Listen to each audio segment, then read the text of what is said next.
Suitcases, often stored in attics and forgotten, except in moments of distance travel, of partings and reunions. Then the suitcase comes into its own. This suitcase of mine, I've seen a lot. Leaving home for the first time, going to college, getting married. It's a bit scuffed, but the things it could tell of, the partings and reunions. I remember when I was first leaving home, I'd never really felt separation before. I'd lived in a household full of the sound of familiar footsteps, the sound of a heartbeat, the sound of home. Then came the parting. Have you ever wondered what separation sounds like? A cry, a heartbreaking, a tearing. Maybe the deepest sound of separation is silence. There was a man who, just like me, had lived in the heartbeat of home all his life. His father loved him extravagantly. But the son wanted to make his own way, even if that way led to wreckage. And so the parting.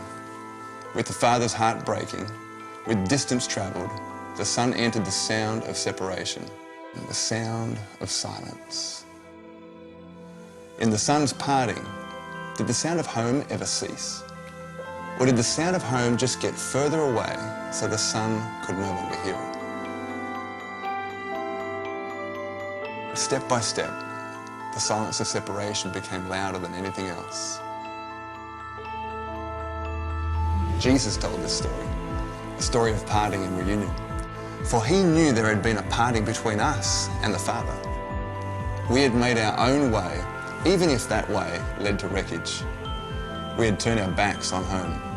We had become enveloped in the silence of our own separation.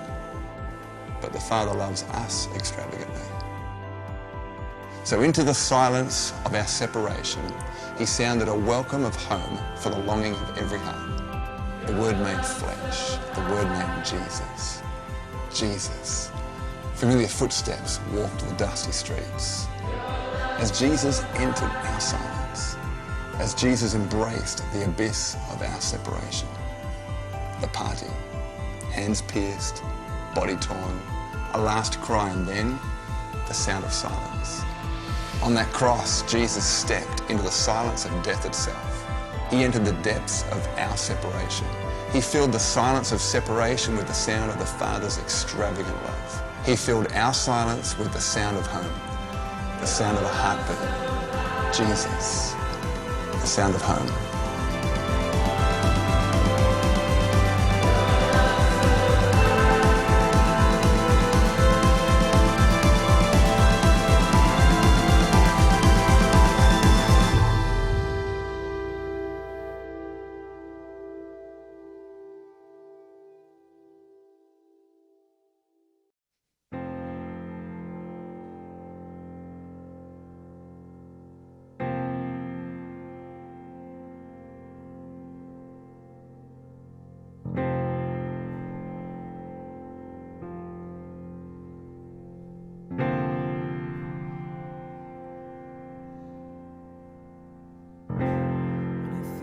Of God's great love, I think of Noah's time, when love was not enough,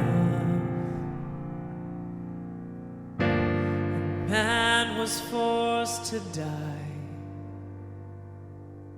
As God, he sent the flood kill the race despised. The children swept away. I hear her mother's cry.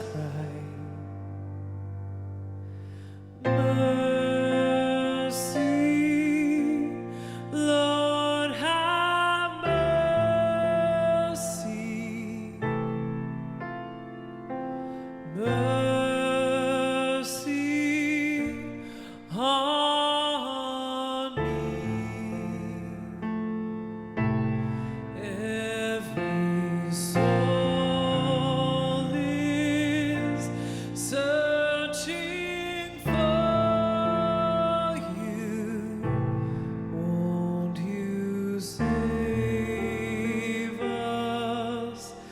grant us peace.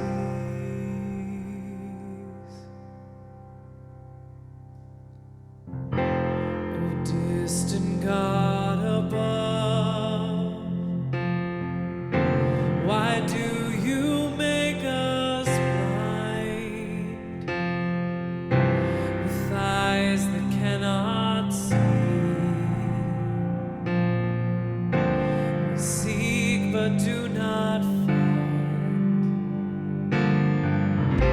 And if you are so near, why are you standing by when peace has been long lost?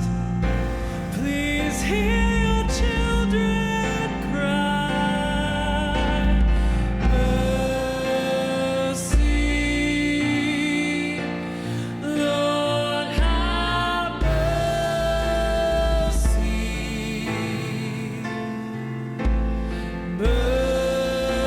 Mercy on me. Every soul is searching for you. Won't you save us? Grant us peace.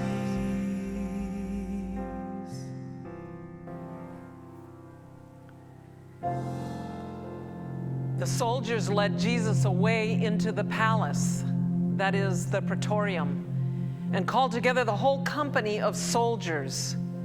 They put a purple robe on him, then twisted together a crown of thorns and set it on him.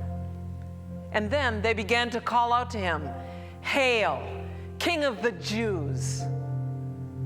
Again and again they struck him on the head with a staff, and they spit on him. Falling on their knees, they paid homage to him. And when they had mocked him, they took off the purple robe and put on his clothes on him. Then they led him out to crucify him.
Two other men, both criminals, were also led out with him to be executed. When they came to the place called the Skull, they crucified him there, along with the criminals, one on his right, the other on his left. Jesus said, "Father, forgive them, for they do not know what they are doing." And they divided up his clothes by casting lots.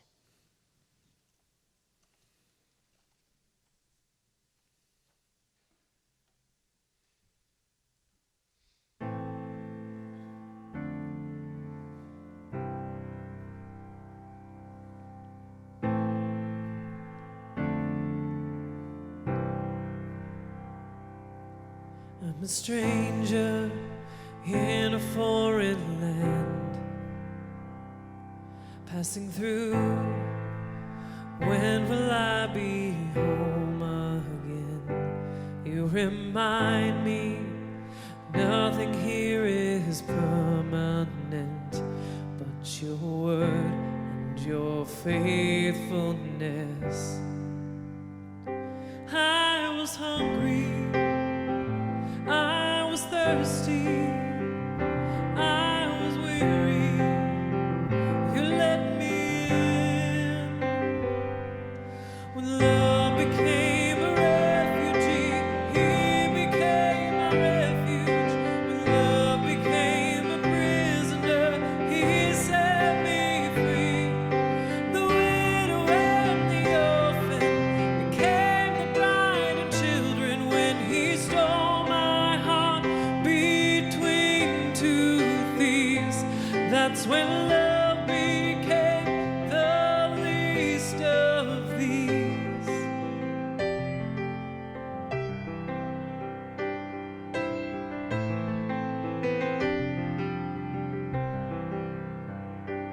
I'm a beggar on the pilgrim's road,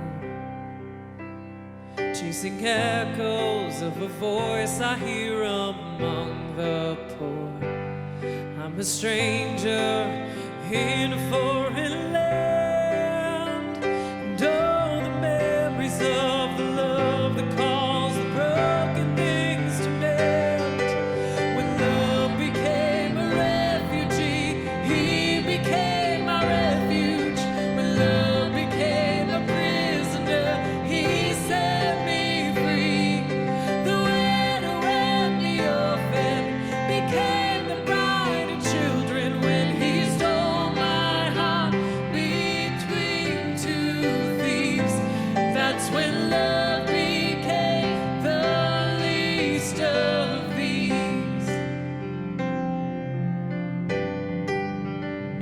I was hungry, I was thirsty, and I was weary.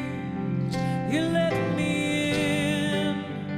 So where you're hungry, and where you're thirsty, wherever you're weary, I will let you in.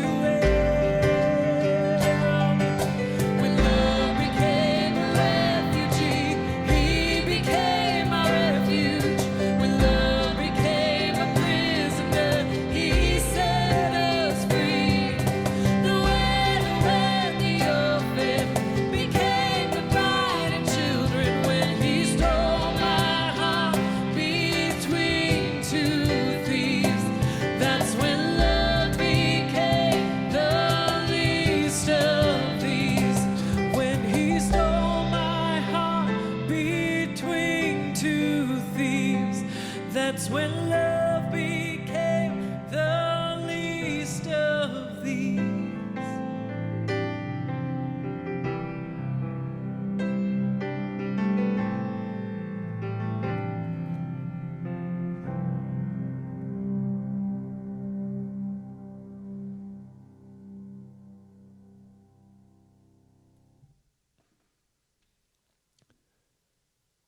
At noon, darkness came over the whole land until 3 in the afternoon. And at 3 in the afternoon, Jesus cried out in a loud voice, Eloi, Eloi, lema sabachthani, which means, my God, why have you forsaken me? When some of those standing near heard this, they said, listen, he's calling Elijah.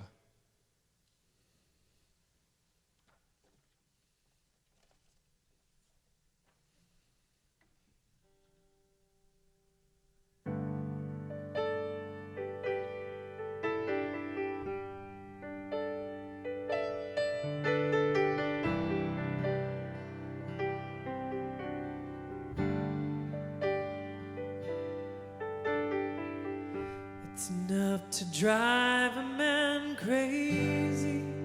It'll break a man's faith. It's enough to make him wonder if he's ever been saved. When he's bleeding for comfort from thy staff and thy rod, and the heavens' only answer is the silence of God.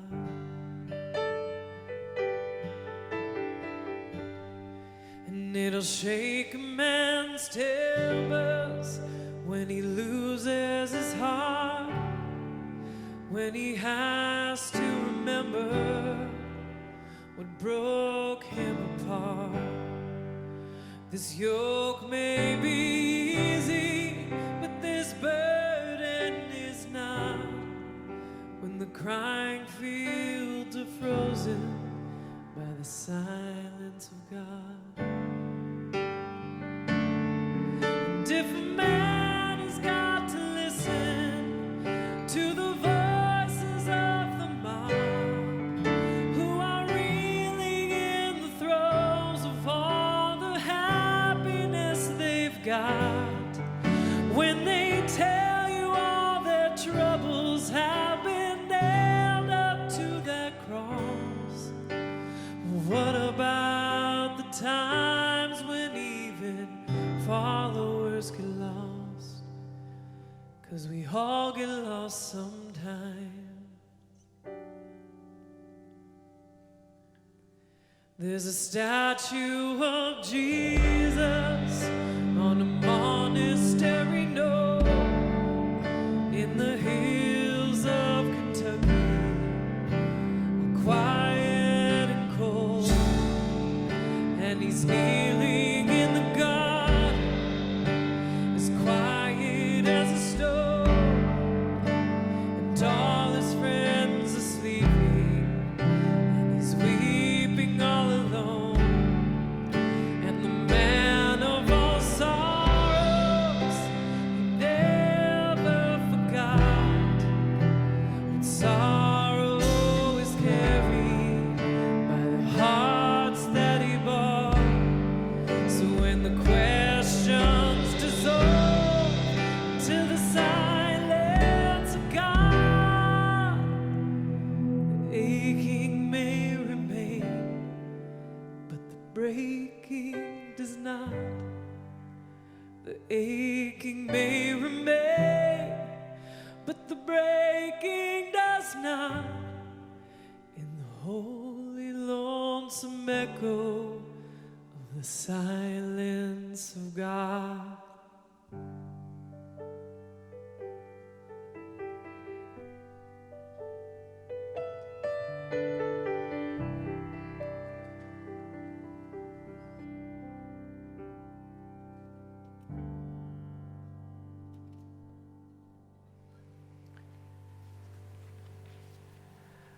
The lonesome echo of the silence of God.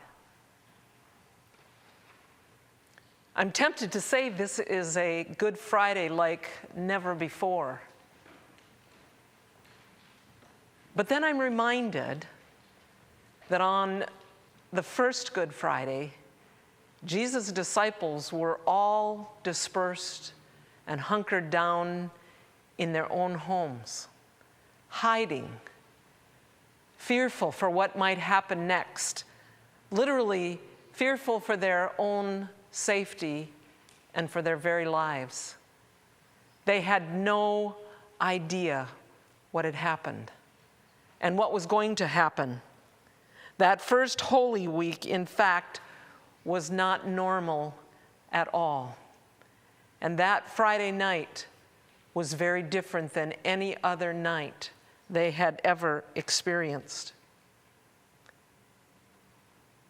We're tempted to think this is a time like never before. But we can use this opportunity this time to experience Good Friday like we never have before. Because even Jesus, who in the Gospel of John said very clearly that he gave his life up of his own choice, that no one took it from him, he gave it up willingly. And yet, just a while later, on the cross, Jesus cried, "Why? Why, God, have you forsaken me?" Even Jesus experienced the silence of God. He felt the lonesome echo of being abandoned, of feeling alone, and that somehow God was silent. Good Friday? I've always wondered about that. We call it Good Friday.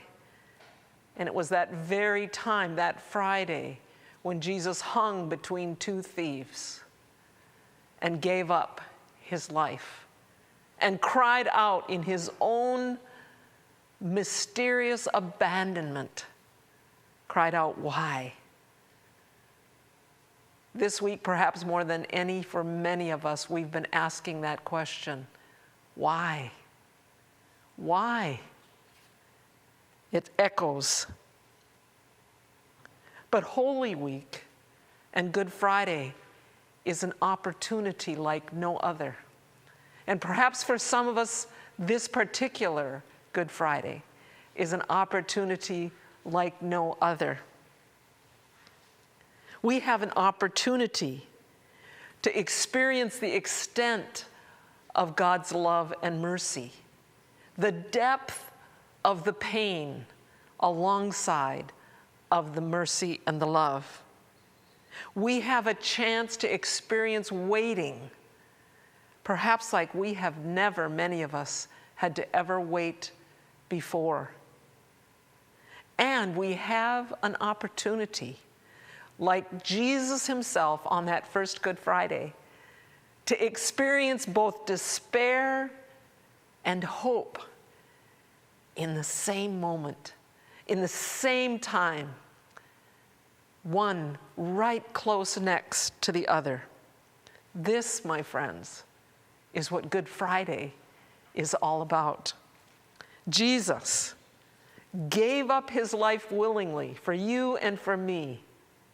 No one took it from him. And yet at the same moment he gave it up, he cried, "Why, God, are you silent? Why have you forsaken me?" We can, this Good Friday, perhaps, give more willingly our lives over to Jesus who gave up his. We can more deeply experience what that means to let go and to give up on this Good Friday. Jesus knows what it means to give up. Jesus knows what it means to hear nothing but silence. Jesus understands what it means to feel alone, to feel pain and suffering and loss. He did that for you and for me, like never before, like no one before. On that Good Friday, Jesus gave everything. And so he knows, he listens, he hears, he understands, and he responds to our cry of why, God? Why the silence? Why the pain? And so we wait.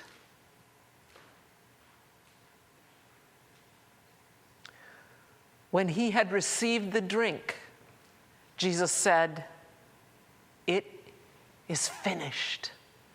And with that, he bowed his head and he gave up his spirit.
It was now about noon, and darkness came over the whole land until 3 in the afternoon, while the sun's light failed.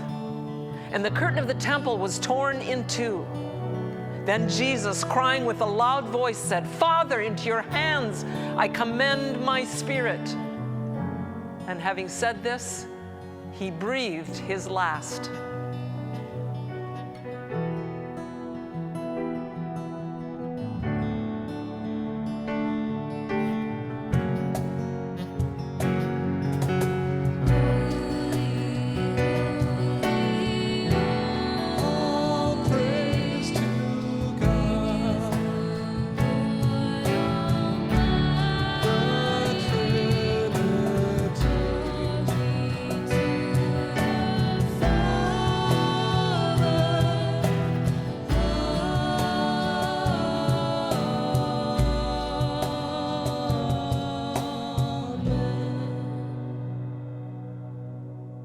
After these things, Joseph of Arimathea, who was a disciple of Jesus, though a secret one because of his fear of the Jews, asked Pilate to let him take away the body of Jesus.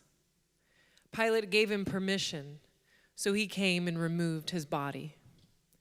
Nicodemus, who had at first come to Jesus by night, also came, bringing a mixture of myrrh and aloes, weighing about 100 pounds. They took the body of Jesus and wrapped it with the spices in linen cloths, according to the burial custom of the Jews. Now there was a garden in the place where he was crucified, and in the garden there was a new tomb in which no one had ever been laid. And so, because it was the Jewish day of preparation, and the tomb was nearby, they laid Jesus there.